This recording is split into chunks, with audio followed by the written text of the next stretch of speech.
အားလုံးကိုမင်္ဂလာပါရှိစွာဘုရားရှင်နာမတော်ကိုချီးမွမ်းပါတယ်ဒီနေ့မှလည်းတဖန်ပြန်ပြီးမှနှုတ်ကပတ်တော်နဲ့အနေငယ်ဒီမှာရှိတဲ့ညီကူမောင်မယုံကြည်သူအားလုံးကိုခွန်အားပေးချင်ပါတယ်ဒီနေ့နှုတ်ကပတ်တော်ရဲ့ခေါင်းစဉ်ကတော့စိတ်မပြတ်နဲ့လို့ရေးထားပါတယ်ရေးချထားတဲ့နှုတ်ကပတ်တော်ကတော့သက်သာလုံးနဲ့ဩဝါဒစာပရမစာဆောင်အခန်းကြီး1အငယ်1မှ4ဖြစ်ပါတယ်ကျွန်တော်ဖတ်ချင်ပါတယ်ငါတို့အဘအတီးဟူသောဖျားသခင်ရှိတော်၌တင်တို့သည်ယုံကြည်သောစိတ်ကျင့်ကိုကျင့်ခြင်းချစ်သောစိတ်နှင့်ကြိုးစားအားထုတ်ခြင်းငါတို့သခင်ယေရှုခရစ်ကိုမျှော်လင့်သောစိတ်နှင့်တည်ကြည်ခြင်းတို့ကိုငါတို့သည်အစင်မပြတ်အောက်မေ့လျက်ဘုရားသခင်ချစ်တော်မူသောညီအကိုတို့တင်တို့ခံရသောရွေးကောက်တော်မူခြင်းကိုသိလျက်တင်တို့အပေါင်းကိုအကြောင်းပြုသဖြင့်ဘုရားသခင်၏ကျေးဇူးတော်ကိုကာလအစဉ်ချီးမွမ်း၍တင်တို့အဖို့လုံးကဆုတောင်းပတနာပြုလျက်နေကြ၏ဖတ်တော်တဲ့နှုတ်ကပတ်တော်ဘုရားရှင်ကောင်းကြီးပေးပါစေဒီနေ့နှုတ်ကပတ်တော်ကပြောလဲဆိုတော့ဒီဟာလေးကပေါ့နော်ရှင်ပေါလုကသက်တာလောနေမြို့မှာရှိတဲ့ယုံကြည်သူတွေကိုဒီနေ့ရေးလိုက်တဲ့စာဖြစ်တယ်ငါတို့အဘအတိဟူသောဘုရားခင်ရှိတော်နဲ့ကျွန်တော်တို့တွေဟာဘုရားရဲ့ရှေ့မှာအသက်ရှင်နေတဲ့သူတွေဖြစ်တယ်ဘုရားရှေ့မှာအသက်ရှင်တဲ့အခါမှာကျွန်တော်တို့ဘယ်လိုလုပ်ရမလဲကျွန်တော်ဟာယုံကြည်သောစိတ်နဲ့အကျင့်ကိုကျင့်ခြင်းလို့ပြောပါတယ်ဒီနေ့ယုံကြည်ခြင်းဒီနေ့ယုံကြည်ခြင်းမပါဘဲနဲ့ကျင့်တဲ့အရာလှုပ်ဆောင်သမျှအားလုံးဟာဘုရားရှိခိုးအလကားဖြစ်ပါတယ်နောက်ပြီးတော့အကျင့်နဲ့ကင်းသောယုံကြည်ခြင်းဆိုတော့လေဒီယာကုပ်ခန်းကြီး1ငယ်7မှာပြောထားပါတယ်အကျင့်နဲ့ကင်းသောယုံကြည်ခြင်းဟာလည်းအသေးဖြစ်တယ်လို့ပြောပါတယ်။ဘာကြောင့်လဲဆိုတော့ယုံကြည်ခြင်းနဲ့အကျင့်ဟာအမြဲတမ်းတုံတွဲနေပါတယ်တပါးတည်းဖြစ်တယ်လို့ပြောပါတယ်။နောက်ပြီးတော့ချစ်သောစိတ်နဲ့ကြိုးစားအားထုတ်ခြင်းလို့ပြောပါတယ်ဒီနေ့ကျွန်တော်တို့တာမန်လူတယောက်နှုံးမဟုတ်ပါဘူးပုံမှန်မဟုတ်ပါဘူးကြိုးစားအားထုတ်ပြီးချစ်ရမှာဖြစ်ပါတယ်နောက်တစ်ခုကငါတို့သခင်ယေရှုခရစ်ကိုမျှော်လင့်ပြီးမှအဲ့ဒီစိတ်ကတည်ကြည်ခြင်းမျှော်လင့်သောစိတ်ကဒီနေ့တည်ကြည်ဖို့လိုပါတယ်အဆုံးတိုင်အောင်ကျွန်တော်တို့တည်ကြည်ဖို့လိုပါတယ်ကျွန်တော်တက်တာမှာတချို့သောသူတွေဒီနေ့မြင်ရတယ်နော်ဒီနေ့လန်တော်မှာပဲဒီနေ့ပြက်သွားတယ်လို့အများကြီးရှိပါတယ်ဒါကြောင့်ကျွန်တော်အဆုံးတိုင်အောင်ကျွန်တော်တည်ကြည်ဖို့လိုပါတယ်ဒီမှာကြည့်မယ်ဆိုလို့ရှိရင်ယုံကြည်ခြင်းနဲ့ပတ်သက်လာပြီဆိုရှင်ကျွန်တော်တမန်ကျမ်းစာတွေကအာဗြဟံအကြောင်းကိုကျွန်တော်ပြောချင်တယ်ဒီနေ့အာဗြဟံကဆိုလို့ရှိရင်သူဘုရားသခင်သူကယုံကြည်ပါတယ်ဒီနေ့ကပောင်းကျမ်း7နှစ်မှာဘုရားကသူ့ကိုစခေါ်ခဲ့တယ်အဲ့ဒီမှာတည်းကဘုရားကသူ့ကိုပြောတယ်မင်းရဲ့ပေါင်းပါနော်ဒီနေ့အမျိုးသားချင်းတွေကထွက်လာခဲ့ဆိုမှဘုရားသခင်ကပြောပါတယ်ငါပြလာတတ်တော့ပြီးတော့သွားဆိုမှပြောပါတယ်နောက်ပြီးတော့မင်းကိုလူမျိုးကြီးဖြစ်စေမယ်ပြောပါတယ်အဲ့ဒီအချိန်မှာဘုရားအာဗြဟံကချစ်ချင်းထွက်ပါတယ်ဘုရားဘုံမှာသူကအကျွေးမဲ့ယုံကြည်ပါနောက်20နှစ်ရောက်လာတဲ့ခါမှာအာဗြဟံကိုဘုရားသခင်ကသူ့ရဲ့သားဣဇက်ကိုတောင်းပါတယ်ပူဇော်ပွင့်အတွက်ပြောပါတယ်ဘုရားသခင်ကအာဗြဟံကိုစုံစမ်းပါတယ်တကယ်ပဲအာဗြဟံဟာဘုရားသခင်တောင်းတဲ့ဒီမတမ်းမှချစ်လွှာဆောင်တော်ဒီတဝူတီတော်သားကိုမငြင်းခဲ့ပါဘူးပူဇော်ခဲ့ပါတယ်ဒါပေမဲ့အာဗြဟံရဲ့ယုံကြည်ခြင်းကဒီနေ့သူအကျင့်မလုပ်ခင်မှာဟိုးစနစ်မှာတည်းကဘုရားစခေါ်တဲ့အချိန်မှာဘုရားကိုသူကယုံကြည်ပြီးသားဖြစ်တယ်။ဒါကြောင့်မို့ဒီယုံကြည်ခြင်းနဲ့အကျင့်ဆိုတာအမြဲတမ်းတွန်တွဲနေတယ်။နော်။နောက်တစ်ခုကဒီနေ့ချစ်တော်စိတ်ကျွန်တော်တို့အသက်တာမှာဒီအတင်းတော်မှာဒီပါဝင်တဲ့ခါမှာကျွန်တော်တို့ချစ်ချင်းမေတ္တာနဲ့ကျွန်တော်တို့ပါဝင်မှာဖြစ်ပါတယ်။ချစ်တော်စိတ်မရှိရင်ဘာမှလုပ်လို့မရပါဘူး။နော်။ပြီးတော့သခင်ယေရှုခရစ်တော်ကိုမျှော်လင့်ရမှာဖြစ်ပါတယ်။ပြီးတော့ဒီနေရာမှာကြည့်မယ်ဆိုရင်ယုံကြည်သောစိတ်လို့ပြောပါတယ်စိတ်နော်ကျွန်တော်လူမှာခန္ဓာဝိညာဉ်၃ပါးရှိပါတယ်ခန္ဓာဝိညာဉ်စိတ်ရှိပါတယ်ယုံကြည်သောစိတ်ချစ်သောစိတ်ဒီနေ့မျှော်လင့်သောစိတ်အဲ့ဒီစိတ်ကြောင့်ပြောမှာဖြစ်ပါတယ်ဒီနေ့ကျွန်တော်တက်တာမှာအဲ့ဒီစိတ်နှလုံးကတိတ်အရေးကြီးပါတယ်ဒီနေ့ဘဝစကားရှိတယ်စိတ်ထောင်းရင်ကိုကြည်တယ်အဲ့ဒီစိတ်ကြောင့်ကျွန်တော်ဖြစ်နေတာဖြစ်တယ်လောကမှာကျွန်တော်လူသားတွေအားလုံးဖြစ်ပျက်နေတဲ့ຢာတွေအားလုံးကဒီတော့စိတ်မထိန်နိုင်လို့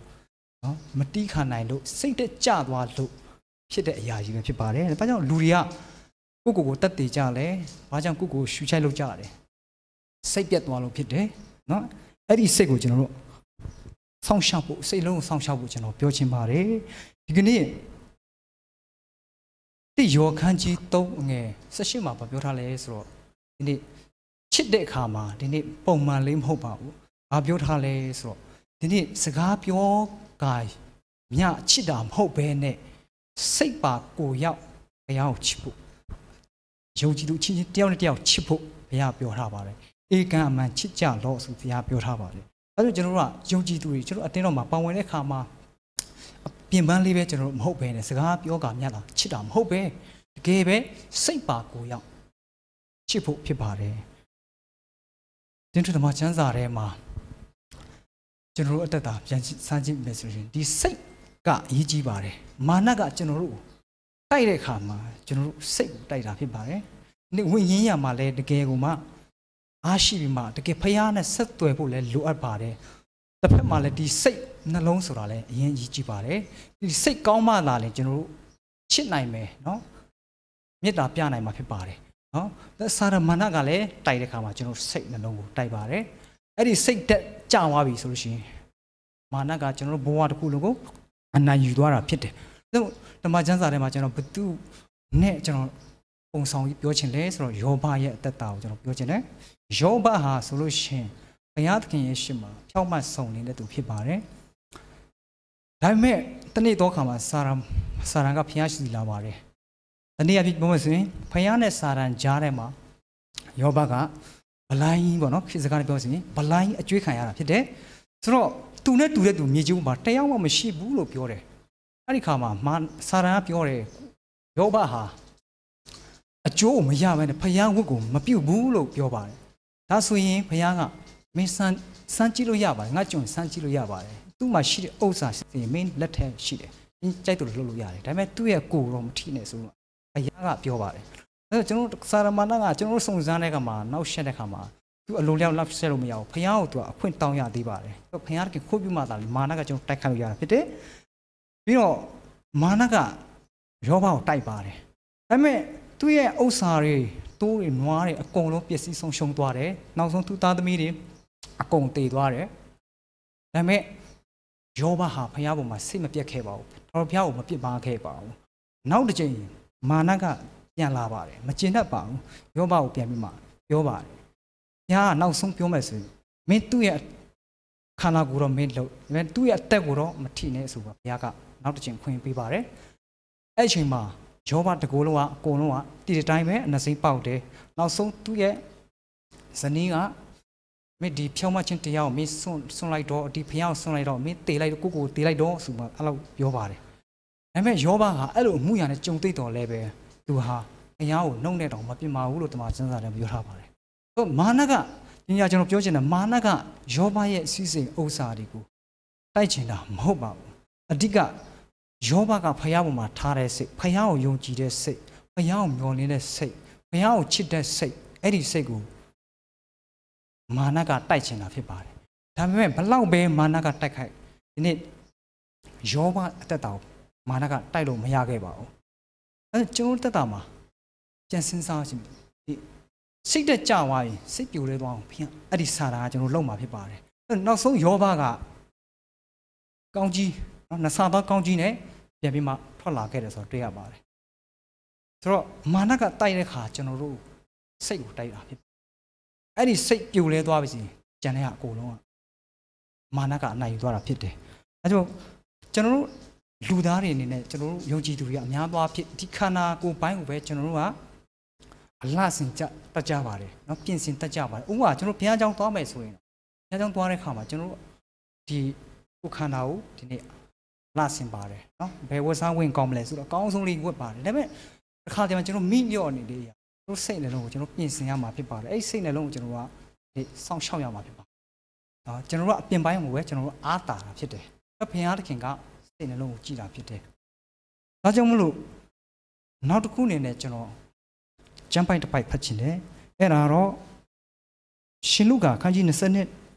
အငယ်31ကနေ32ပဲဖြစ်ပါတယ်ကျွန်တော်ဖတ်ချင်တယ်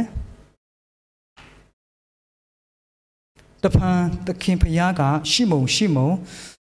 ဂျုံဆန်ကိုစကားနဲ့ချတဲ့ကဲ့သို့စာရန်တီတင်တို့ကိုချရမည်အကြောင်းအခွင့်တောင်းသည်ဖြစ်၍တင်းယုံကြည်သောစိတ်မပြတ်စေခြင်းကငါသည်တင်းအဖို့ဆုတောင်းလေပြီ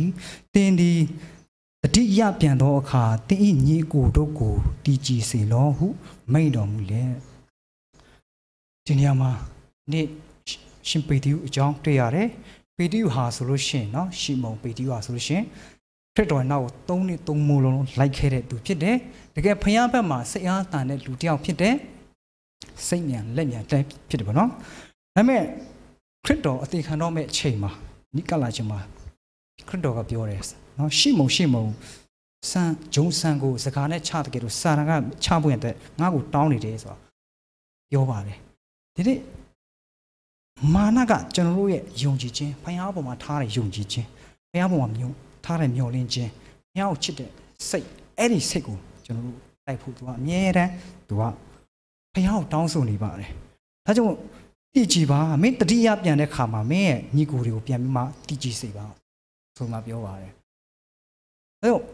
နောက်ပိုင်းမှာဆက်ဖတ်မယ်ဆိုလို့ရှိရင်